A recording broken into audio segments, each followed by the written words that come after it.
Hello everyone, કેમ છો બધા? આઈ હોપ સો બધા મજામાં હશો. હું છું કમલેશ કનોડિયા. સવારના વાગે છે 6:30 અને આજે રજાનો માહોલ છે.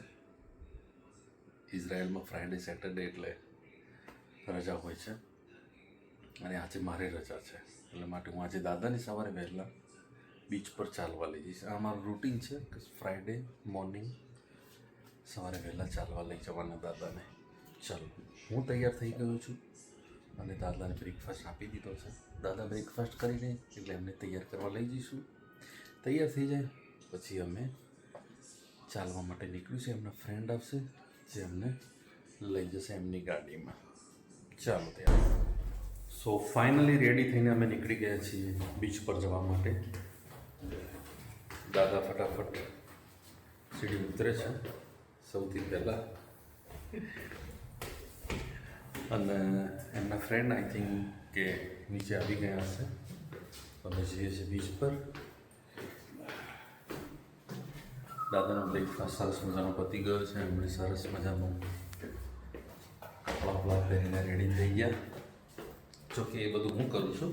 દાદાના હાથમાં પણ તકલીફ છે, શર્ટ પણ નથી પહેરી શકતા જાતે. ચાલી શકે છે, ઇટ્સ ઓકે, પણ ચાલવાનું પણ કેવું કે સહારા વગર કે એમનો હાથ ના પકડી શકે, બહુ ના ચાલી શકે. ચાલો ત્યારે પહોંચીએ છીએ. તો દાદાના ફ્રેન્ડ આવી ગયા છે.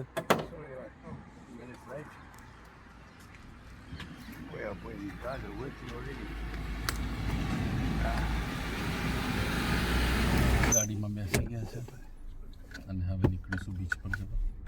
બતાવું છું આજે બીચ, જો કે પહેલાં પણ મારા વિડીયોમાં બતાવેલો છે બીચ. અને હા, હું ઘણા સમય પછી વિડીયો બ્લોગ બનાવું છું મારો. એના પણ ઘણા બધા કારણો, એ પણ કારણો મેન્શન કરીશ કે શું પ્રોબ્લેમ હતો. એકચ્યુઅલી મારા કામ પર પ્રોબ્લેમ હતો, જ્યાં હું કામ કરું છું ત્યાં. તો ચાલો ત્યારે એના માટે ફરીથી વાતો કરીશું. ઘણો બધો સમય છે આપણી સાથે અને આપણી પાસે ઘણી બધી વાતો પણ છે. તો ચાલો સવારની ફ્રેશ એરનો આનંદ લઈએ. મળીએ તો બીચ પર.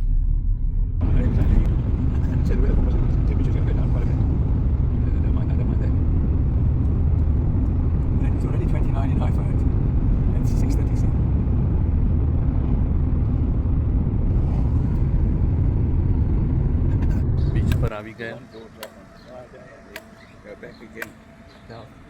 દાદા અને બંને દાદા ચાલવાની શરૂઆત કરી દીધી. મેં મારી વોચમાં જે મેજરમેન્ટ કરવાનું એ ચાલુ કરી દીધું, કેમ કે જેટલું પણ ચાલીએ એ બધું મેજરમેન્ટ મારે દાદાની છોકરીને સેન્ડ કરવાનું કે મારા પપ્પા કેટલું ચાલે છે. ઘણા બધા પ્રોબ્લેમો છે, એના માટે શાંતિથી વાત કરીશું. આજે રજાનો માહોલ છે, ફૂલ એન્જોય કરવાનું છે. રજામાં બીજા ઘણા મિત્રો તો નહીં હોય, પણ સાથે ચેતન છે અને he is my best friend. So એની સાથે એન્જોય કરીશું અને વીકેન્ડની મજા માણીશું. નીકળીશું એટલે કહીશું તમને ક્યાં જઈએ છીએ એ પણ જણાવીશું. એટલે શું એન્જોય કરીએ છીએ આજે એ પણ બતાવીશું. ચાલો તમને બીચ પર. આ હાઈફા બીચ છે, સરસ બીચ છે અને સાથે રેસ્ટોરન્ટ પણ છે. સવારમાં ફ્રેશ એર માટે અહીંયા ચાલવા આવતા હોય અને સારો એવો વીકેન્ડનો ટાઈમ સ્પેન્ડ કરતા હોય છે પોતાની ફેમિલી સાથે. આપણા ત્યાં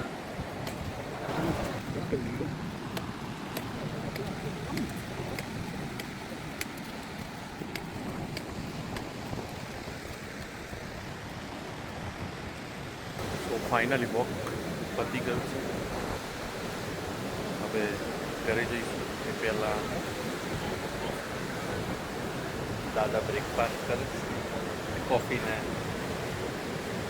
બોરેકસ લાઈક સ્વીટ પેસ્ટ્રી. હું ઓરેન્જીસ પીવું છું. બતાવું કે હું આજે કેટલું ચાલ્યો, અમે કેટલું ચાલ્યા. લગભગ 1 કલાક ઉપર થયું. ચાલો હવે પાછા ઘર તરફ વળીએ અને રેડી થઈને પછી રજા માટે જવા નીકળી. દાદા રોજનું 3 થી 4 કિલોમીટર ચાલે છે રેગ્યુલર. અને જોવો છો 3.66 એક કલાકમાં 5991 સ્ટેપ્સ છે અને 465. તો ઓલમોસ્ટ અમે 3.5 કિલોમીટર ચાલ્યા. 5000 ઉપર સ્ટેપ્સ છે. 450 કે 495 કેલરી બર્ન થઈ છે. સો રેડી થઈ ગયો છું અને નીકળી પણ ગયો છું. ફટાફટ આપણે બસ સ્ટોપે પહોંચી, જ્યાંથી આપણે જવાનું છે તેલ અવીવ. ચેતન પહોંચી ગયો છે તેલ અવીવ અને હું હજુ અહીંયા જ છું. તો એટલીસ્ટ અહીંથી હું હાઈફામાં જોબ કરું છું અને હાઈફાથી તેલ અવીવ એ એટલીસ્ટ 45 or 50 મિનિટ બસમાં થશે. અને જોઈએ છીએ, ટ્રાફિક ના હોય તો સારું છે, નહીં તો થોડા લેટ પહોંચીશું. ઇટ્સ ઓકે, કોઈ વાંધો નહીં. ત્યાં ચેતન આપણી વેઇટ કરતો હશે બસ સ્ટોપે. ચલો તો ફટાફટ અહીંથી પહોંચીએ છીએ મેઇન બસ સ્ટોપે, એટલે કે હોફા કાર્મેલ. ત્યાંથી આપણે બસ પકડવાની છે તેલ અવીવ માટે. ચાલો, હોફા કાર્મેલ પહોંચી ગયો છું અને જેવું પહોંચું એવી તરત જ બસ આવી ગઈ. તરત બરાબર બેસી ગયો છું. તેલ અવીવ જવા રવાના થાય છે. પાછળ બીચ દેખાતો હશે, દરિયો દેખાતો હશે, ત્યાં આખો બીચ છે, હાઈફા બીચ. ચાલો ત્યારે પહોંચીએ છીએ. મિત્ર રાહ જોઈ બેઠો છે તેલ અવીવ.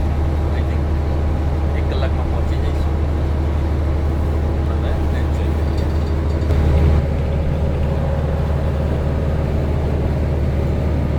ભાઈ કેટલા ફોન કર્યા ચેતનને, બાપા કંટાળી ગયો. ફાઇનલી હું આવી ગયો છું તેલ અવીવ સેન્ટ્રલ બસ સ્ટોપે અને હજી સુધી એને વિશ્વાસ નથી કે હું આવી ગયો છું. એ ક્યાં બોલાવે છો, હું ક્યાં બોલાવું છું, અલગ અલગ જગ્યાએ બંને એકબીજાને બોલાવીએ છીએ. પણ કંઈ વાંધો નહીં, નીચે જઈએ છીએ અને કહી દીધું છે કે આ જગ્યાએ આવી જાઓ.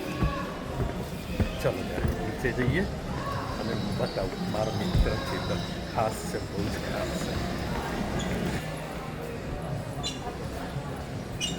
આ છે તેલ અવીવ સેન્ટ્રલ બસ સ્ટોપ અને નીચે ઘણી બધી શોપ્સ છે જ્યાં ઘણું બધું સસ્તું મળતું હોય છે. જો ઉપર છે બધું બસ સ્ટોપ છે. ચાલો ત્યારે ચેતનને મળીએ.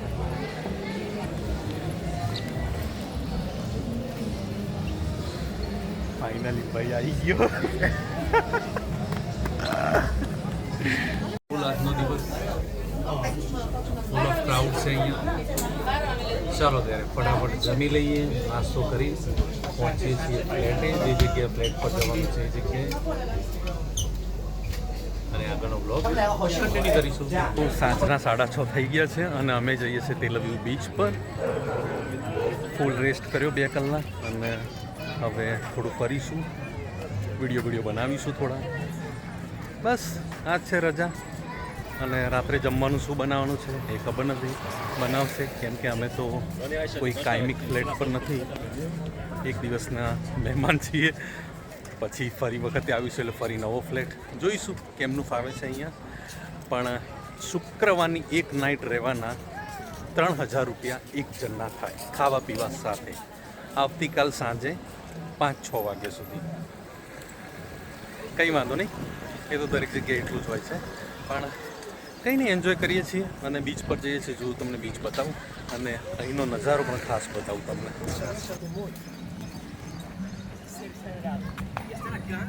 તેલ અવીવની બિલ્ડિંગો તેલ અવીવ થાય છે અને આ જુઓ